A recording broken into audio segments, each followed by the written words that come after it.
Dear student अस्सलाम वालेकुम। आज का लेक्चर नंबर 28 हमारा है पोलिनेशन के बारे में। Pollination is very important process in which pollen grain transfer from anther to the stigma of female part of the flower.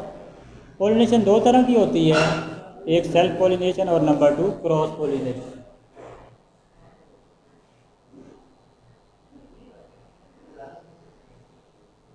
तो पोलिनेशन में अगर आप बात करें तो अगर एक ही प्लांट है और उसी के एक फूल से दूसरे फूल के ऊपर पोलन ग्रेन चले जाते हैं, पहुंच जाते हैं किसी भी तरीके से, बाय द इंसेक्ट्स और बाय एयर, तो that is called self pollination.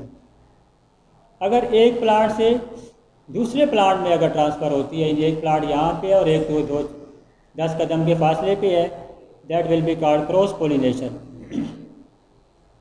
तो पोलिनेशन होती किसके ज़रिए है? उसके लिए कुछ एजेंट्स हैं, दैट आर बर्ड्स हैं, विंड है, बैट्स हैं और बहुत सारे इवन के इंसान भी इस प्रोसेस में हेल्प करता है। अच्छा, उसके बाद अगर आप प्लांट्स को देखें, इसके ऊपर फूल लगते हैं तो दो तरह के फूल होते हैं, एक विंड पोलिनेटेड फ्लावर होता है और एक इंसेक्ट पोलिनेटेड फ्लावर होता है। विंड पोलिनेटेड फ्लावर की अगर आप बात करें, जैसे गुलाब का फूल है या सूरजमुखी का फूल है, तो वो काफ़ी बड़ा होता है। इसके मुकाबले में घास के फूल की अगर आप बात करें तो वो उसका साइज़ छोटा होता है, तो हवा से उड़ जाते हैं और दूर दूर तक चले जाते हैं।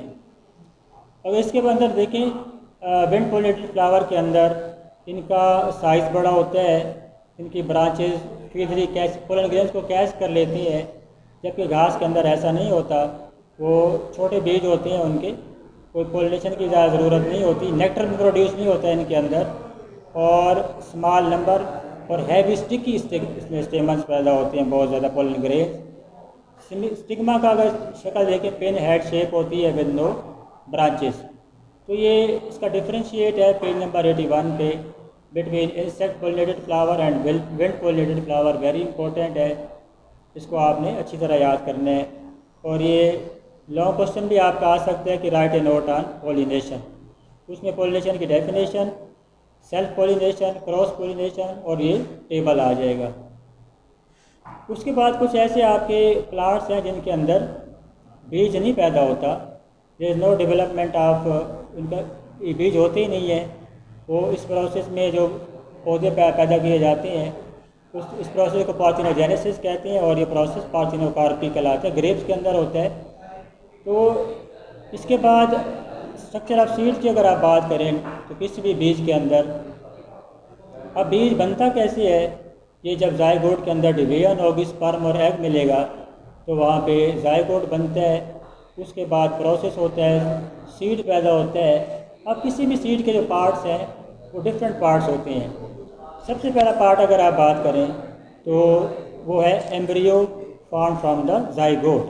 तो सबसे पहला पार्ट बीज के अंदर एम्ब्रियो।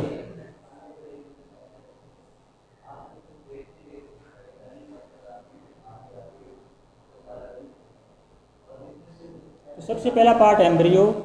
उसके बाद दूसरा पार्ट अगर आप देखें एंडोस्पर्म टिश्यू,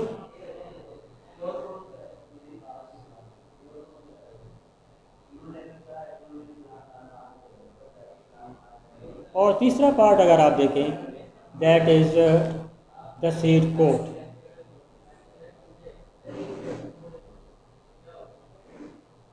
डिफरेंट पार्ट्स हैं जो सीड के अंदर मौजूद होते हैं। तो सबसे पहले सीड कोट की बात अगर करें, सीड कोट दो तरह के होते हैं। एक बहुत, जैसे कि मूंगफली का बहुत बारीक अगर आप हाथ से तोड़ें तो वो ब्रेकअप हो जाएगा। एक बहुत हार्ड, जैसे कोकोनट का जो कवरिंग होगी बहुत हार्ड होती है। काम क्या होता है? ये किसी भी बीज को मैकेनिकल इंजरी से बचाता है और उसको सेफ रखता है। सीड कोट के अंदर अगर आप देखें तो वहाँ पे एक हिस्सा हाइलम कहलाता है, और ये वो जगह होती है जहाँ पे फ्रूट जुड़ा होता है ओवरी के साथ। सीड इज अटैच्ड ओवरी वाल। एक एंड पे छोटा सुराख होता है जिसको हाइलम कहते हैं, बल्कि माइक्रोपाइल कहते हैं। माइक्रोपाइल में से बीज पानी को एब्जॉर्ब किया करता है और उसके बाद उसकी ग्रोथ होती है। तो these are the different parts of seed. उसके बाद एम्ब्रियो अगर आप देखें, एम्ब्रियो के पार्ट्स की अगर आप बात करें, उसके भी डिफरेंट पार्ट्स हैं। एक रेडिकल है, एक प्लोम्यूल है और कोटिलीडन है।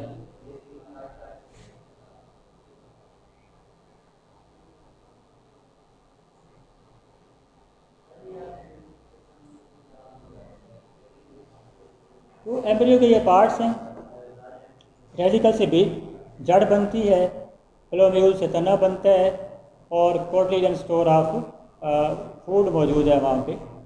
किसी भी बीज के अंदर द एम्ब्रियोनिक स्टेम के अंदर above the point of attachment of cotyledon is called epicotyl. Question आ सकता है व्हाट इज एपिकोटाइल और हाइपोकोटाइल, तो आप कहेंगे the embryonic stem above the point of attachment of cotyledon is called epicotyl और the embryonic stem below the point of attachment is called hypocotyl. तो ये दो इंपॉर्टेंट टर्म्स है, शॉर्ट क्वेश्चन भी आ सकता है इसका।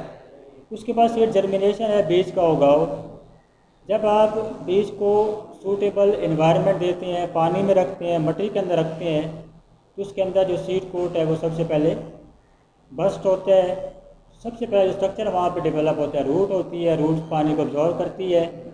उसके बाद वहाँ तना निकलता है, तने के ऊपर पे शाखें और उसके अलावा पत्ते वगैरह लगते हैं। अब जर्मिनेशन की भी दो टाइप्स हैं, एक एपीजियल और एक हाइपोजियल।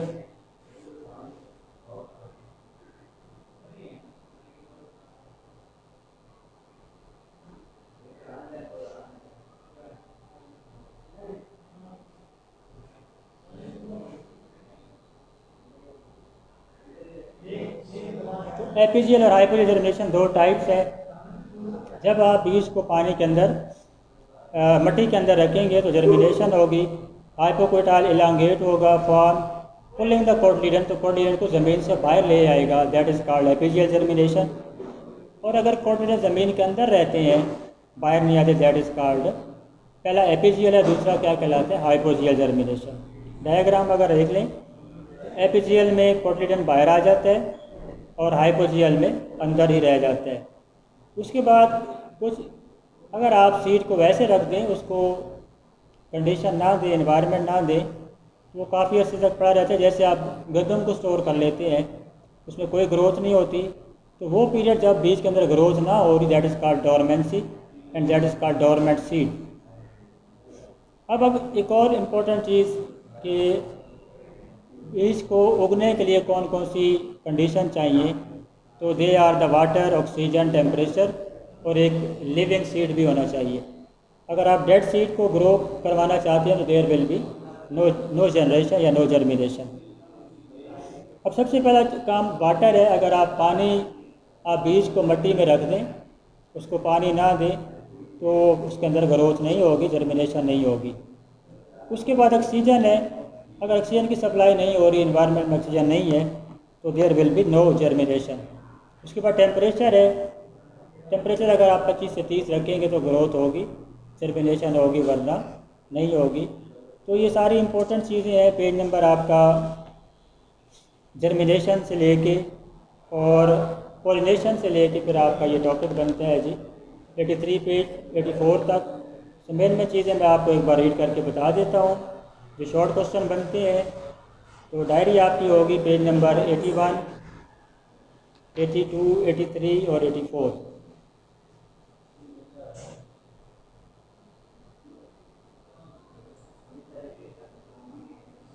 इसमें जो आपने लाजमी चीज़ें करनी है, सबसे पहले पॉलिनेशन की डेफिनेशन।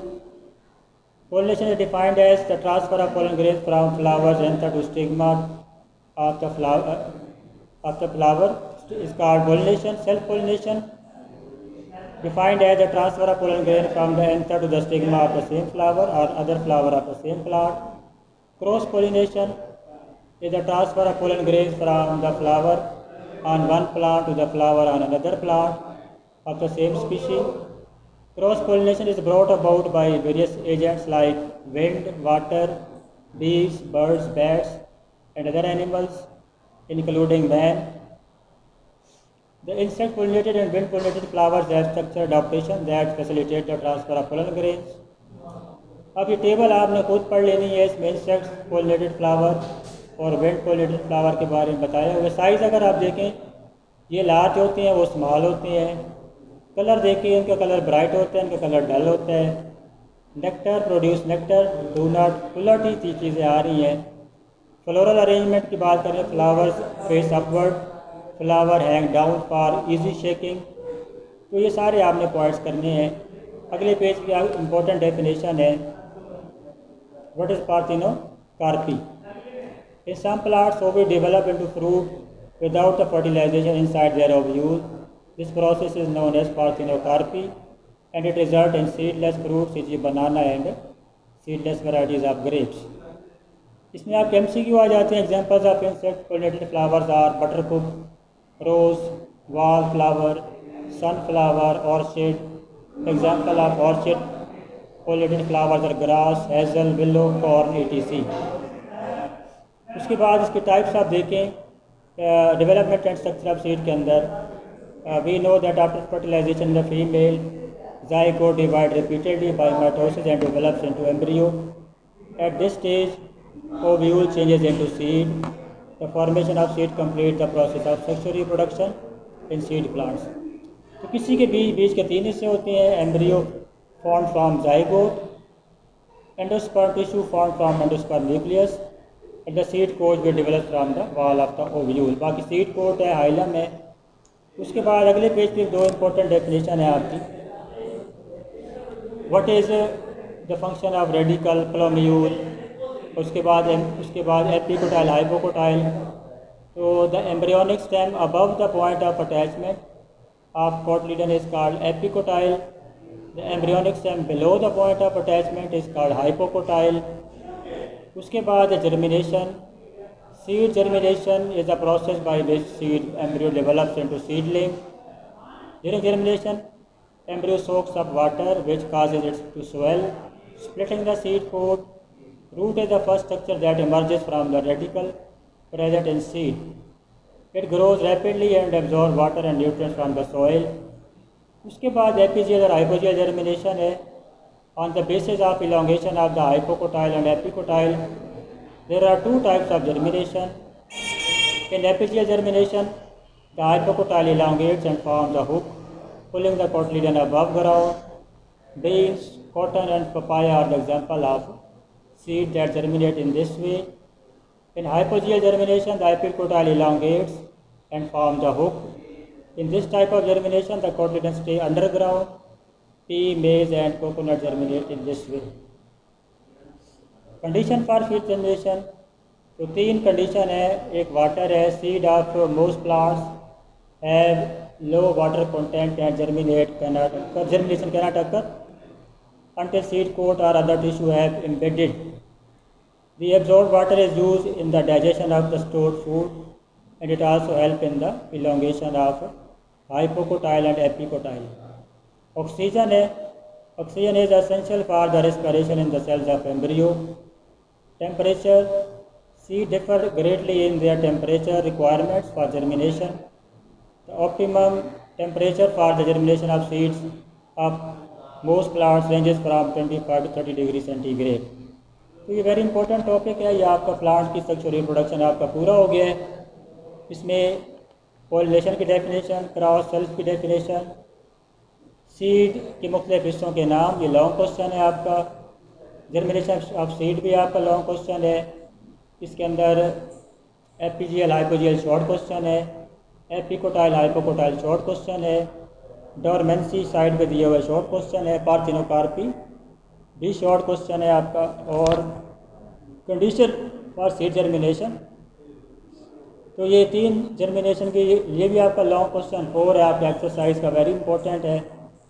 तो ये सारे आपने इसमें और कुछ करें ना करें 2 चीज़ें आप लाजमी करनी है.